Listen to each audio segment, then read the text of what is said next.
Jet lag থাকার কারণে অনেক সকালবেলায় উঠে যাওয়ার পরে ডিসাইড করছি ম্যাকডোনাল্ডসে এসে নাস্তা করব। এখনও তত বেশি মানুষ বাইরে দেখা যাচ্ছে না। আব্বু কি খাইতে আসছো আজকে?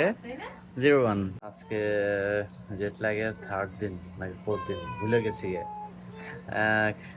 খুব সকালবেলা ঘুম ভাঙছে, ঘুম ভাঙার পর হচ্ছে ম্যাকডোনাল্ডসে আসছি আমরা ম্যাকডোনাল্ডস খাওয়ার জন্য।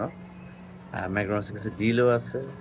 $5 হচ্ছে যে একটা কফি দিচ্ছে, একটা ম্যাকমাফিন আর একটা হ্যাশ ব্রাউন। নর্মাল আরও বেশি হয়, সো খাইতে চলে আসছি।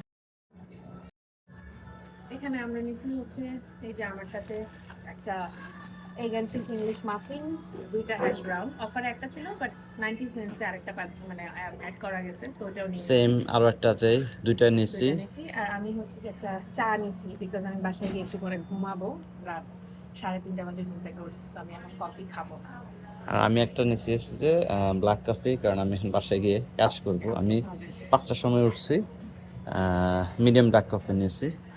আর আরহাম খাচ্ছে হচ্ছে যে হ্যাশ ব্রাউনগুলা, খুবই আমার খুবই পছন্দের। আমি নিজেও সেমটা নিয়েছি, egg and cheese English muffin.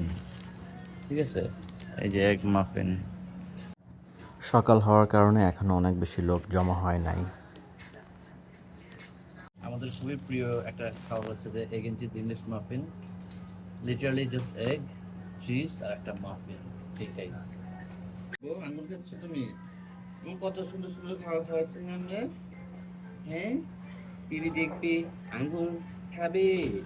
McDonald's কেমন লাগছে বাবা? ম্যাকডোনাল্ডস এর হ্যাশ ব্রাউনটা ওর কাছে খুবই ভালো লাগছে। হ্যাশ ব্রাউন খেয়ে হয়েছে যে পুত্র সন্তান আমার কাছে খুব খুশি আছে। কফিটা বেশ ভালো হয়েছে, ওদের premium roast coffee. Medium size নিচ্ছে, যদিও স্মল সাইজ আসে, 30 বেশি দিচ্ছে, মিডিয়াম সাইজ পাইছে। এই ছিল আজকে আমাদের একটা ছোটোখাটো ব্লগ। যে নর্মালি হচ্ছে যে ম্যাকডোনাল্ডসে সকালে ব্রেকফাস্ট করতে আসি না, কারণ হচ্ছে যে দেখা যায় যে উঠতে উঠতেই অফারগুলো শেষ হয়ে যায়। কিন্তু এখন যেহেতু এত দ্রুত এত সকালে উঠতেছে, সো ডিলগুলো নিয়ে নিতেছি আর কি।